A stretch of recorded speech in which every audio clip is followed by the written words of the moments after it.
Today I thought I would do a never have I ever style video. I've gone back and forth on this. I realize this is a drinking game. I do not drink. Alcoholism runs in my family. So I'm not going to be drinking throughout this video at all. I just thought it would be fun to do this so you guys can get to know me a little bit more and my quirks or my habits when it comes to nail polish. So let's dive in. Never have I ever swatched a polish in the store. I have not. I've gone to plenty of stores, and I think all of us have gone to enough stores to see that a lot of people do this, but I don't ever feel compelled to do that. Number one, I look up swatches, so I never feel like I need to actually swatch it. I might open the bottle to look at the color inside.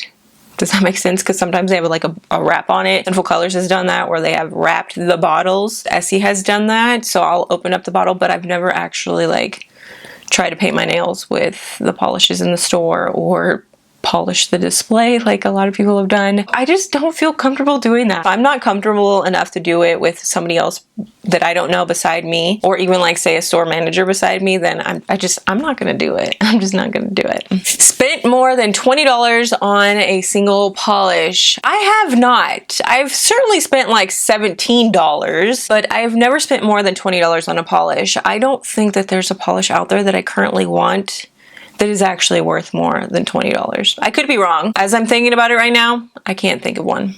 Intentionally purchased more than 2 of the same polish. Oh yes, I have. I have definitely done this. Strawberry milk from Sinful Colors, anybody? I picked up quite a few of those, and then a lot of people, actually not a lot of people, they're like a handful of people who sent me their bottle because they didn't enjoy it as much as I did, so I appreciate them for that. I still love that color so much, and even though I have quite a few backups, I'm always hesitant to use it, and that's so silly. Purchased a polish and regretted it.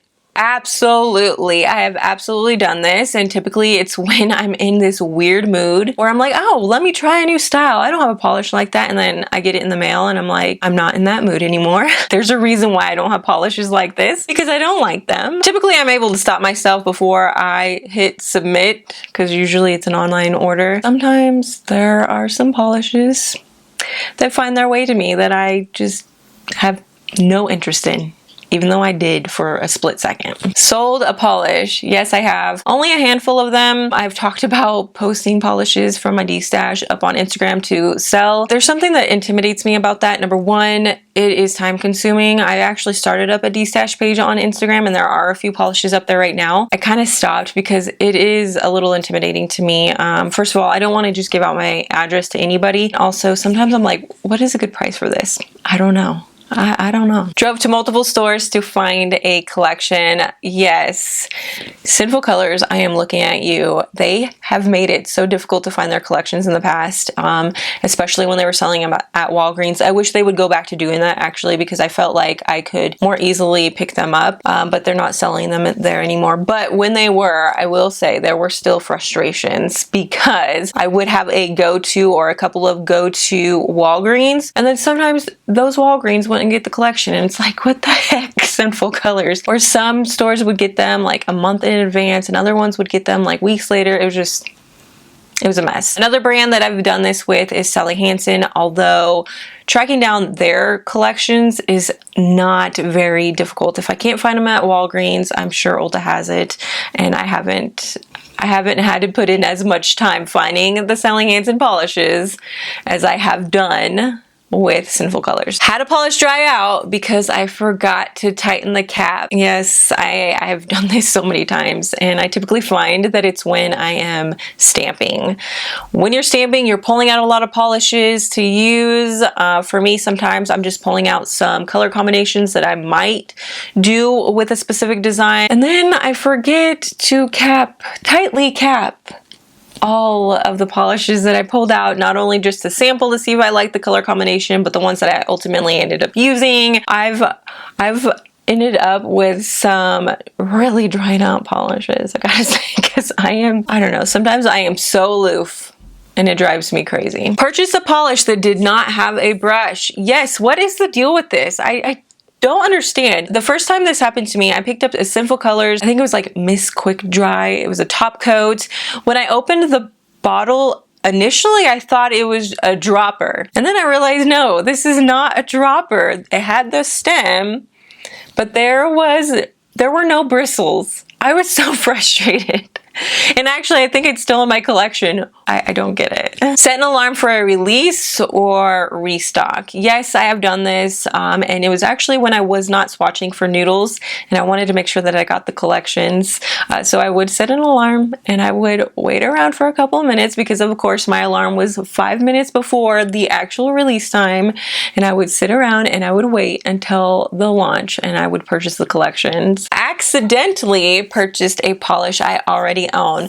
I'm probably up to 3,000 polishes at this point, including some of the polishes in my D stash. And I gotta say, I have not actually done that. Now you wouldn't be able to quiz me. I would totally fail the quiz. If you were to ask me, Jodi, do you have Sally Hansen, I'd be like, I don't know. But if I go into the store and I look at the polish, I could tell you whether or not I have that in my collection. So I've done really well. I've done really well. And I don't have swatch sticks. A lot of people have swatch sticks.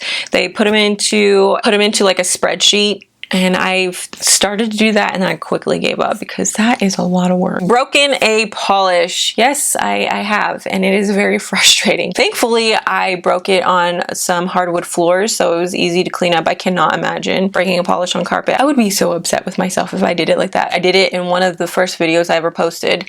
I can't remember exactly what I was doing, what the video was about, but I remember the polish was Shrimp on a Barbie. I can't remember the brand, but it was with CPS, and I think they were collaborating with Fergie. I cannot remember the name. I could be totally wrong. Maybe they weren't collaborating with Fergie. I don't remember, but I don't have the polish anymore. Purchased a collection for review and then never reviewed it. Yes, I've done this with I've done this with actually more than 2 collections, and I think I've given away some, so I don't even remember what those collections were. I do know that one of them was the China Glaze Sesame Street collection. I was not a fan of that collection at all. Swatching that collection was awful. I was so disappointed in that collection. I don't feel like the polishes were very good. It got a lot of attention. I, however, was not a fan. Finished a top coat before purchasing a new one. I was really good about not purchasing things that I didn't need when I first started YouTube, but then I got into swatching, I got into indies, and now I'm into the scented top coats, and I just can't seem to stop buying the scented top coats. It just draws me in. I love the scents. I love that there are scented top coats. I have way too many top coats. I don't think I will get through all of the top coats that I have in a lifetime because I keep buying them, so. If there is anything that you would like to know that I have or have not done, go ahead and ask me in the comment section and maybe I'll do a follow-up video. If not, I'll just answer you guys there in the comment section. If anybody wants to do this, if you want to answer any of these, I would love to hear your answers. I think this will be so much fun to hear how people respond to these. So I hope you guys enjoyed this and I will see you in my next one. Bye!